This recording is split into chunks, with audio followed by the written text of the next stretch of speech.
السلام علیکم ورحمۃ اللہ وبرکاتہ۔ سورۃ آل عمران آیت نمبر 61۔ اعوذ باللہ السمیع العلیم من الشیطان الرجیم من ہمزہ ونفخہ ونفثہ فمن حاجک فیہ من بعد ما جاءک من العلم۔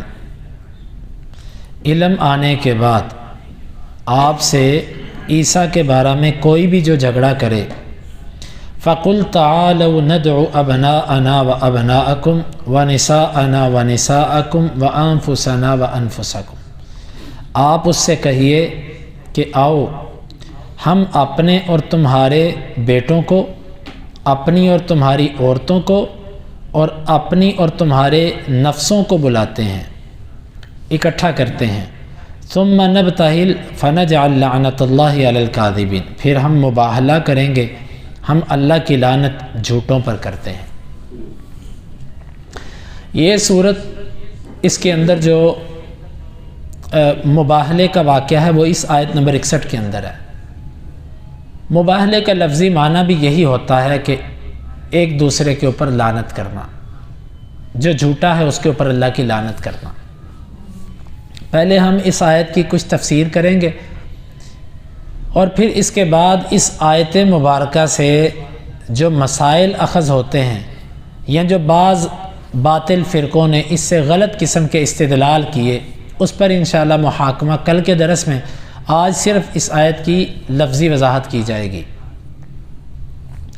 اللہ تعالیٰ نے اپنے نبی صلی اللہ علیہ وسلم سے فرمایا، عیسیٰ علیہ السلام کے بارے میں ہم نے جو قرآن میں موقف بیان کیا یہ حق ہے۔ اس موقف کے آنے کے بعد اگر کوئی بندہ اس کو تسلیم نہ کرے تو اس کا مطلب یہ ہے کہ وہ دلائل کا طلبگار نہیں ہے۔ جب تک کوئی بندہ دلائل کا طلبگار ہو، اس کو دلیل دی جاتی ہے، اور جب کوئی دلیل کو نہ مانے پھر اس کے ساتھ یہ انداز اختیار کیا جاتا ہے مباہلے کا۔ تو پھر آپ ان سے کہو کہ بھائی اب تم دلائل چھوڑو، کیونکہ ہم نے تو تمہیں اللہ کا فیصلہ سنایا عیسیٰ کے بارے میں کہ وہ اللہ کے بندے تھے، اللہ کے بیٹے نہیں تھے، وہ عابد تھے، معبود نہیں تھے۔ اگر کوئی اس فیصلے کو تسلیم نہ کرے، آپ اس سے کہو کہ آؤ ہمارے ساتھ مباہلہ کر لو۔ مباہلہ یہ ہوتا ہے کہ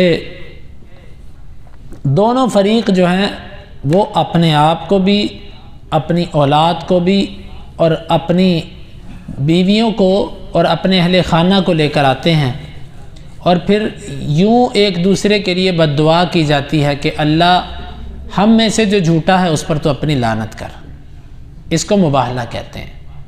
چونکہ اللہ کے نبی صلی اللہ علیہ وسلم کے ساتھ جو مباہلہ کرنے کے لیے، گفتگو کرنے کے لیے جو عیسائیوں کا وفد آیا تھا، یہ پھر مباہلے کے لیے تیار نہیں ہوا۔ آپ کوئی امین بندہ ہمارے ساتھ بھیجیں، ہم جزیہ سالانہ ٹیکس آپ کو ادا کریں گے، لیکن مباہلہ آپ سے نہیں کریں گے۔ وہ واپس چلے گئے۔ یہاں سے ایک بات سمجھ آتی ہے کہ سب سے پہلے جب کسی سے اختلاف ہو تو اس کے ساتھ گفتگو دلائل کے ساتھ کی جاتی ہے۔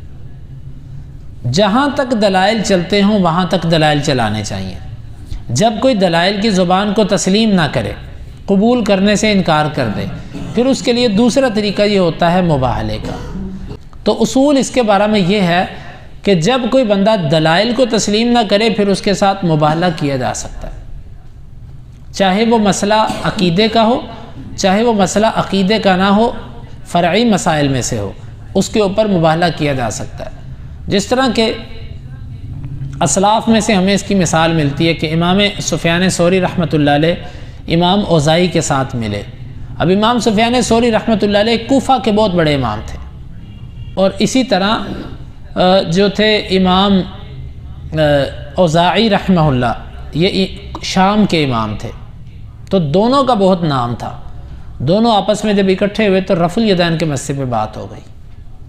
امام اوزاعی رحمۃ اللہ علیہ رفع الیدین کے قائل تھے، اور امام سفیان ثوری کو اس طرح روایات نہیں پہنچی تھی، کیونکہ صحیح بخاری تو بعد میں جمع کی گئی ہے، تو یہ سفیان ثوری رحمۃ اللہ علیہ تو پہلے کے تھے۔ تو جس وقت امام اوزاعی نے ان سے گفتگو کی تو خیر وہ ایک علمی بات ہے، امام سفیان ثوری نے سند کے اوپر ایک بات کہی کہ میرے پاس جو روات ہیں وہ سب کے سب فقہا ہیں، امام اوزاعی رحمۃ اللہ علیہ نے جب دیکھا کہ بات دلائل کی طرف نہیں آ رہی تو امام اوزاعی رحمۃ اللہ علیہ نے کہا کہ آؤ ہم اس پہ مباہلہ کر لیتے ہیں کہ رفع الیدین اللہ کے نبی صلی اللہ علیہ وسلم نے نماز میں کیا کہ نہیں کیا۔ جب یہ بات امام سفیان ثوری رحمۃ اللہ علیہ نے سنی تو چپ ہو گئے۔ امام اوزاعی نے پھر کہا کہ لعلک وجدت فی نفسک شیئا، شاید آپ نے برا محسوس کیا میری اس بات کا۔ میں آپ سے کہتا ہوں کہ آؤ حج پر جمع ہیں، حرم میں ہیں، تو اللہ کے گھر پہ مباہلہ کرتے ہیں کہ اللہ کے نبی صلی اللہ علیہ وسلم نے نماز میں رفع الیدین کیا کہ نہیں کیا۔ امام سفیان ثوری مباہلہ کے لیے نہیں آئے،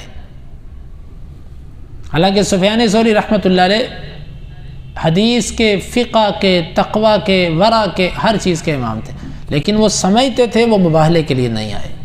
اور امام اوزاعی نے ان کو رفع الیدین کے مسئلے پر کہا کہ آؤ مباہلہ کر لو، کیونکہ عام طور پر جب یہ بات ہوتی ہے نا تو بعض لوگ کہہ دیتے ہیں جی مباہلہ تو ان مسائل میں ہو ہی نہیں سکتا۔ مباہلہ ہر اس جگہ پر ہوتا ہے جب کوئی بندہ دلائل کا انکار کر دے۔ اور آپ نے سنا ہوگا معروف مباہلہ جو ہمارے کچھ ایک صدی پہلے ہوا تھا 1908 کے اندر، مرزا ملعون کے ساتھ جو مباہلہ ہوا تھا، ثناء اللہ امرتسری، شیخ الاسلام ثناء اللہ امرتسری رحمۃ اللہ علیہ کا، ان کا مباہلہ یہی تھا نا کہ انہوں نے یوں شک لگائی تھی کہ جو جھوٹا ہے وہ سچے کی زندگی میں مر جائے، اور ساتھ یہ کہا تھا کہ وہ موت جو ہوگی وہ تبھی موت ہو، بلکہ یہ لکھا تھا کہ وہ ہیضے کی موت ہو۔ یہ ثناء اللہ امرتسری رحمۃ اللہ علیہ سے ہوا تھا، اور پھر 1908 کے اندر یہ مردار ہوا، اور وہ مردار اسی طرح ہوا جس طرح اس نے لکھا تھا۔ مرزائیوں نے ایک کتاب چھاپی تھی، لیکن وہ اللہ تعالیٰ نے ان کی عقلیں بند کر دیں۔ اس وقت جب وہ کتاب چھپ کے مارکیٹ میں آ گئی نا تو ان کو بعد میں اندازہ ہوا کہ اس میں کیا غلطی ہوئی، ان سے غلطی تو نہیں تھی، اللہ تعالیٰ نے ان سے ایسا کروایا۔ اس میں مرزے کا جو تھا نا، اس کا مرکزی بندہ اور اس کا سسر، اس کے حوالے سے وہ لکھا تھا یہ بات کہ اس نے، مرزے نے اس سے آخری وقت میں کہا تھا کہ مجھے ہیضہ ہو گیا۔ اب یہ بات تو سب کہتے ہیں کہ اس کا پیٹ جو ہے نا وہ اس کو ہیضے کی کیفیت تھی، لیکن وہاں پر اس کا زبان سے اقرار تھا کہ مجھے ہیضہ ہو گیا، اور اس وقت یہ مرا 1908 کے اندر۔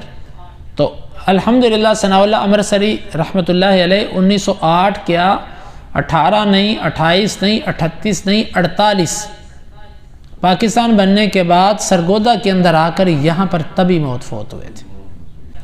تو مباہلہ کے لیے یہ شرط ضروری نہیں ہے کہ موت کی تمنا کی جائے، مباہلہ کے لیے اصل ہوتا ہے کہ لعنت ڈالنا ایک دوسرے پر۔ لعنت کا معنی ہوتا ہے کہ الابعاد عن الرحمہ، رحمت سے دور کرنا کسی کو، کہ تو اللہ کی رحمت سے دور ہو جا، اس کو کہتے ہیں لعنت۔ مباہلے میں اصل چیز لعنت ہوتی ہے۔